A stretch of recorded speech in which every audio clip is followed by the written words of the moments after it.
May nag-message sa akin kanina lang na nagtatanong siya sa akin. Sabi niya, "Good evening, Doc. Yung anak ko ay nagtatrabaho sa call center. Napakihilig niya sa milk tea. At pag umuwi pa siya, may pasalubong pa siya sa akin ng milk tea. Ang tanong ko lang po ay ganito, gaano ka-healthy ang milk tea na gaya ng sinasabi mo sa green tea?" Ito po ang itutugon ko po sa inyo, sa nagtanong, at itutugon ko rin sa mga nakikinig sa akin.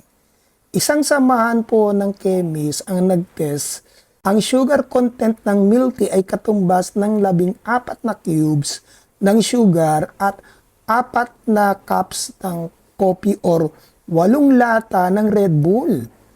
Hahayaan ba natin na makakain ng 14 na cubes na asukal at makainom ng 8 latang Red Bull? Gaano kasama sa katawan yun? Hindi natin ma-imagine, kaya ang video reel na ito ay i-forward mo sa kaibigan mo na mahilig uminom ng milk tea, lalo na ang mga bata. Isipin mo ito, ang dugo ng 22 years old na babae dahil sa araw-araw sa pag-inom ng milk tea. Ang babae ay hinimatay dahil sa pagkalason at dinala sa ICU. At nang na-examine ng doktor ang dugo niya, nakita ang half ng blood niya ay may milky white at sobrang taas ng blood sugar level niya.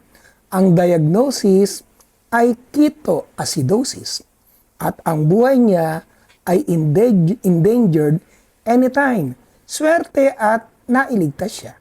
Pero habang buhay na siyang mag-i-insulin, di natin alam na ang milk tea ay isa ring nakamamatay na inumin.